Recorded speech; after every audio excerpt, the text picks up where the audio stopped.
So welcome back to the Seven Gulches channel. We're doing a little bit more on our mill shed. I think people find that interesting. So we've got a few changes we've made and a few things we plan to make. One, we do a lot of milling at night, particularly in the summer and the fall. We do them at night because I have a wasp allergy and the wasps are attracted to sawdust, so it's nice to be in the dark when they're not active. So we added a solar light. It's an LED light that lights up the whole yard when you walk out here, and we have to have light so that we can pile lumber out in our little collection area, and also when the supervisor's taking sawdust over to the sawdust pile there, she's going to be able to see when she's walking. So we put that on.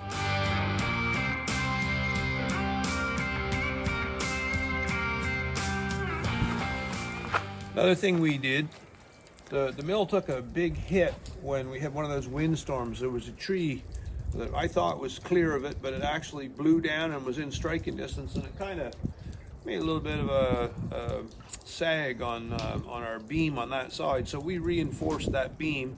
We put a 2x10 because there was room in the braces to put a 2x10. There was a natural spot for it, and we put that in, and everything is really sturdy now. So we've got 3 layers of 2-inch planks laminated together, and that's stronger than what it needs to be.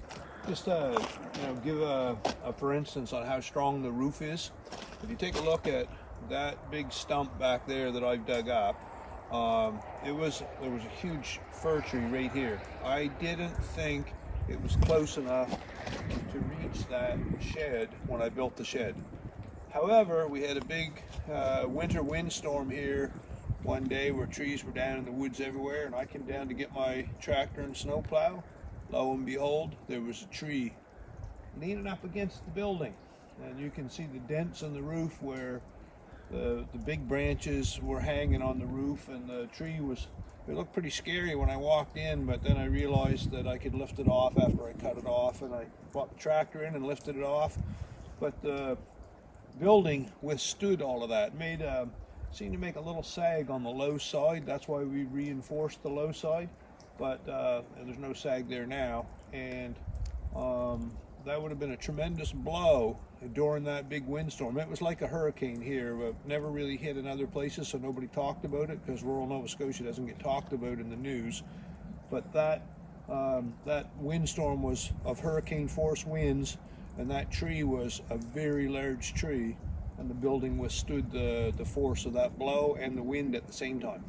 So we're happy with the strength of the building, to say the least.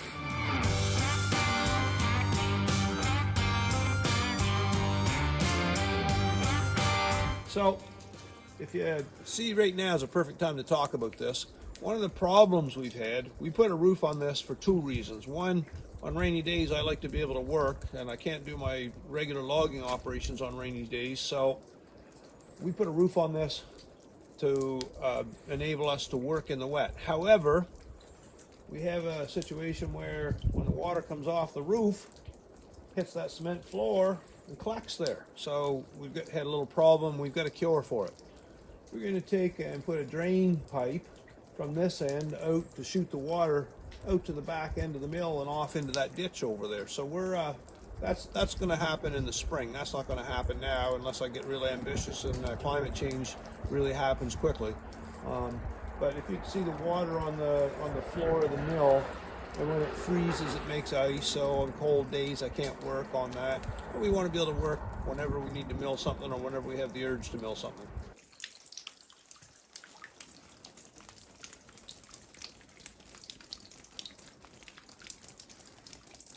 Okay, so we've had a number of people comment or ask us, why did you use a metal roof? And why did you make the roof that slant? Talk to in 2 different parts, I'll answer that. Metal roof, it's nice and easy to put on. I have a couple of friends that are very good at that kind of thing, and they did that for not a very high fee. And metal roofs, we get a lot of wet snow. We get a lot of heavy wet snow. Metal roofs allow that to slide off.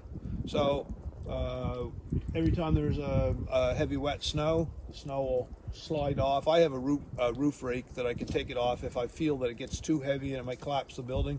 But we haven't been in that situation yet, and we've had a lot of heavy snowfalls.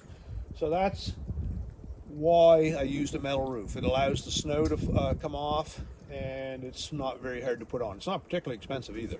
People think it is. It's you know, a one-time investment. It'll last probably the lifetime of the mill, certainly more than my lifetime. So we made another video. Well, it's been half a year now that we made it, on changes that we would have made to our sawmill shed. This kind of connects to that, so Andrew's going to put the link to that in the bottom of this video. Okay, so you'll be able to see those changes that we recommend, plus what we're still planning to do. So people have questioned whether we have enough rise over run on this, and we think that on a span 12 feet wide, if we have a 2 foot rise on that 12 feet, we think that that's enough. And I'm not an engineer, but it's steep enough to shed the snow and the rain that we get, and I think it's adequate. Now, you know, a building contractor or a construction engineer might give you a different opinion, but for us, that's been satisfactory, and we don't want to get too carried away with all the specs. You can see that it's steep enough for what we have. We just lost all the snow that was on it. We had a big snowstorm here the other day, and it was covered with snow, and last night it melted, and the snow's all off it, and the roof never collapsed.